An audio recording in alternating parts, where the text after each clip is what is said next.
Not a train, no fuel, no conflict. Ukraine's most recent offensive on Russian-occupied territory is motivated by this ruthless reasoning. A Russian gasoline convoy was targeted by Ukrainian commandos in the vicinity of the Dzhankoy train station in Crimea. It's not just any target, Dzhankoy. This vital railway line links Russian forces in Kherson to supply lines throughout the entire peninsula and is situated at the northern gateway to Crimea. Tanks, vehicles, and warplanes on the southern front are powered by fuel convoys that pass via this center. Why, then, should Putin's southern front be disrupted by Kiev's precise assaults on railroad lines? Ukrainian commandos attacked a group of wagons transporting lubricants and petrol close to the Dzhankoy railway station on August 21st. The attack created a blaze that illuminated the night sky. Within hours, the operation was validated by the Kiev Special Operations Forces. Statements claim that a Russian train traveling through northern Crimea with gasoline and lubricants was ambushed. 3 words summed up the Special Operations Forces statement: always beyond the boundary. At the same time, both military and civilian operations were disrupted along Russian borders. This situation suggests a malfunction that has an immediate impact on the southern front's fuel supply rhythm. Here, the outcomes of the strike-deep tactic were evident. The Dzhankoy action targeted a whole network, not just a single train. The point on the railway, where the flow entering the peninsula over the Kerch Bridge turned southward, is called Dzhankoy. Connections from this intersection go northeast to Zaporizhia, east to Mariupol, east to Tokmak on the internal lines, and north to Melitopol. For years, the delivery of gasoline, ammunition, and spare parts to the Russian military have depended heavily on this intersection. These tracks were mostly used to load materials that were delivered over the land corridor. As a result, Ukraine has targeted transformer stations, fuel trains, and the vicinity of the station. The daily supply plan for the southern front has to be revised from scratch when the most important connecting point in Crimea is hit. The trucks and petrol tankers are loaded when the rail supply is shut off. The frontline tempo slows down when the road network is unable to support the same volume in terms of speed and range. Routes through Mariupol and Melitopol are becoming less common as Dzhankoy's hub status deteriorates. For this reason, strain on one station impacts the line as a whole. The target's characteristics suggest that the decision was taken with purpose. Frontline vehicles' mobility is determined by their fuel trains. Dozens of tanker trucks going out at once is a serious setback to the distribution plan, as well as to stocks. Even the time needed for track repairs is counted as a shipment rhythm delay. Diversion routes are required since repairs take longer. New openings for attacks open up when diversion routes are revealed. The operation coincided with communication breakdowns and pressure on monitoring in the vicinity of the station. As a result, it created a connected move effect rather than a single incident. In the meantime, during the same period, infrastructure in various locations was also targeted. The GRU facility in Sevastopol, the railway transformer substation in Voronezh, and the refinery sector in Rostov were all struck. The goal of these trio is to obstruct the pipeline and the tracks that carry fuel from the depot to the front line. The production and distribution equation is upset when the refinery is struck. Heavy train traction and station energy continuity are interrupted when the transformer and substation are struck. Planning on the ground and re-establishing lines are delayed when intelligence and command facilities are under pressure. Overnight, the damage in 3 rings increased the strain on defense components. The distribution of funds between line repairs and facility security became a point of contention. Under the guise of security, Russian authorities imposed restrictions on mobile and internet communications, which limited the flow of information. The Dzhankoy-focused operation became a network attack as a result of all of this. One after another, announcements of indefinite interruptions for mobile internet were made in Crimea. For security considerations, the Sevastopol government and the peninsula's so-called communications ministry warned of extended blackouts. Both civilian mobility and tactical communication on the ground are impacted by such tactics. Card payments and ATM operations are directly disrupted by prolonged outages. The supply lines for food and fuel are being strained by cash shortages. This is how the general population views how logistical pressures affect day-to-day living. This illustrates how a military operation's spillover impacts on civilian life might worsen.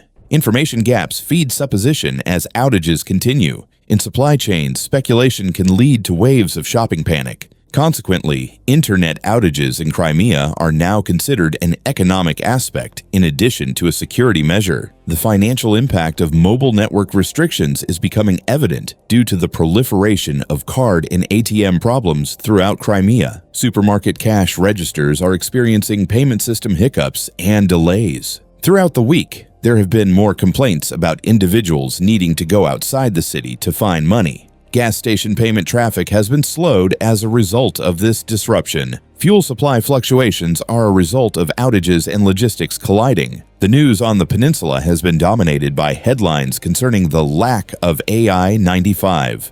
The problem was characterized as temporary and logistical in official comments. However, the likelihood of short-term outages turning into long-term ones rises as long as rail and transformer lines are under constant strain. The social effects of pressure directed at military targets are reflected in civilian complaints. The impression of impunity in Crimea is weakened by this effect. There are indications of fuel supply disruptions throughout Russia, not just on the peninsula. Refinery attacks and railroad interruptions have caused wholesale gasoline prices to reach all-time highs in recent months. In certain areas, the feeling of scarcity has persisted despite export controls and subsidies. In rural regions in Crimea, the challenges are becoming increasingly apparent. This image illustrates the strain that hitting deep is putting on the local market in Moscow. Traffic is moving to the roadways as the strain on the railroads grows. Delays and unit costs rise as traffic moves to the roads. Military priorities put pressure on the civilian economy as delays rise.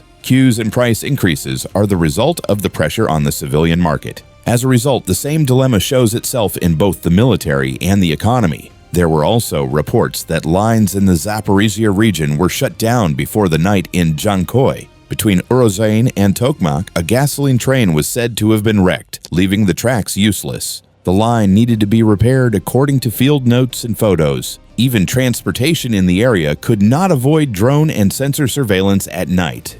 In logistics plans, a single track disturbance can have a cascading effect. Cargo is diverted to other lines when a region is put out of service. Rerouting lowers the gasoline supply rhythm to the front lines due to its expense and length. In the same week, pressure on the Zaporizhia and Crimea lines upset the Southern Front's fuel balance. This simultaneity fits the intended pressure profile of the network. Consequently, it would be insufficient to consider the Dzhankoy incident as a singular event. Let's now discuss the primary query. What other options does the Russian army have when the railway artery that runs from Crimea to the south is under this much strain? The first choice is to concentrate on the road and bridge system. This decision adds more gasoline trucks and tanker convoys. Convoys, however, come with a higher risk, low speed, and clearly marked routes. Prioritizing naval replenishment along the Azov coast is the second choice. However, this method is very expensive due to coastal monitoring and maritime drones.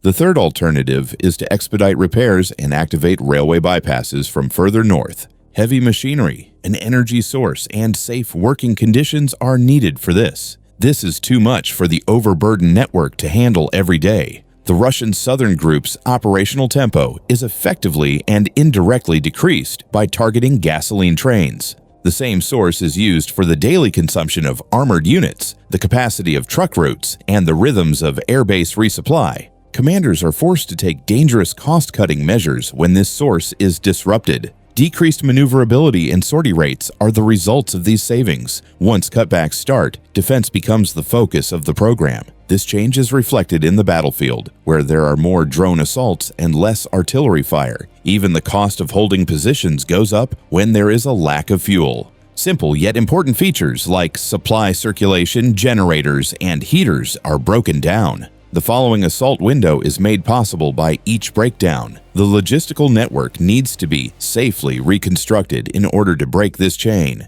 This equation also includes the panic signals emanating from within Crimea. The strategy taken by the Ukrainian side is transparent and in line with the evidence. Deep strikes all affect the same flow. even if they can seem to target refineries, transformers, railroads, and gasoline trains at different locations. The depot line station train convoy chain is connected by each unit struck. Fuel hours at the front are used to quantify the combined impact of these links. The job cycle of units increases as hours start to be delayed. There is less chance of surprise and pressure as the job cycle lengthens. The defense can reorganize when there is less pressure. The result of the night in Dzhankoy is therefore more than just a statistic. On the southern front, it is a cost item scheduled for the upcoming week. Every time this cost item is repeated, it has a multiplication impact. The countermeasures taken by the Russian side can be summed up under a single title. The first instinct will be to step up air defense along the line and surrounding the station. However, because of drone saturation, air defense is always vulnerable at low altitudes and short ranges,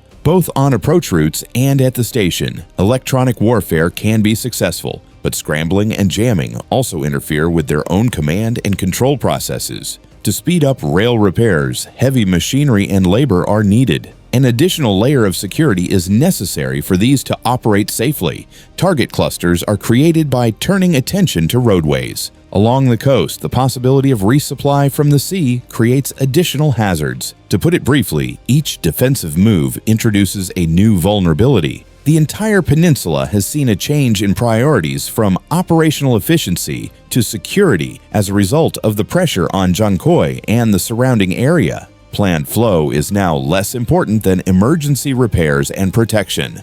The normal shipment flow is unavoidably slowed down by this change. Frontline commanders are forced to change their daily goals as a result of the reduced flow. Plans for attacks and defenses are revised to be more cautious. Caution abandons the defensive side's initiative. In the southern section, Ukraine is expecting exactly this result. Attack windows increase when transportation bottlenecks and fuel shortages occur together. Drone, artillery, and special forces missions occupy these windows. Dzhankoy, then, is only the beginning. This methodology is validated by secondary indicators on the ground. Officials have given technical and temporary explanations, but successive attacks make technical explanations inadequate. Planning capacities are called into question by frequent disruptions. Defense morale suffers when preparation is seen as inadequate. Performance on the front lines is eventually impacted by this morale drop. Reversing the reflection becomes more challenging after it starts. Perceptions of the network are also being impacted by the proliferation of claims that the railway in the Zaporizhia region is completely closed.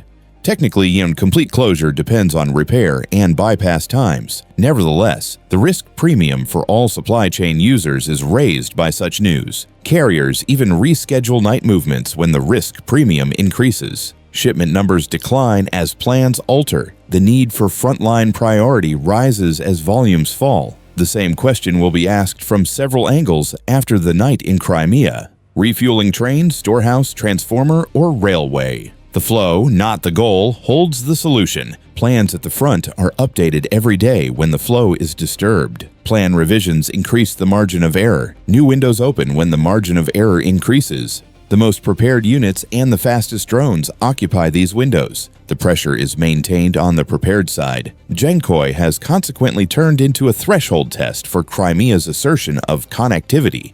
A network pressure has been created by the targeting of fuel trains, the suppression of refinery and transformer lines, and mobile network blackouts. Fuel flows to the southern front have been hindered by this pressure. Due to the inconvenience, road and marine resupply became necessary. New target clusters were produced by this change. Low-cost drones have fresh prospects thanks to the new clusters. The military pressure was reflected in the fuel and payment problems seen in civilian operations in Crimea. The sense of security diminished as the mirror expanded. Station and line repairs were more vulnerable as a result of the diminished perception. This cycle demonstrates the effectiveness of Ukraine's depth strategy. Three distinct headings are seen when looking ahead. First, as long as network pressure continues, communication and financial failures within Crimea will recur even if they are temporarily fixed. Second, each attack reduces the safe windows for railway repairs and bypasses.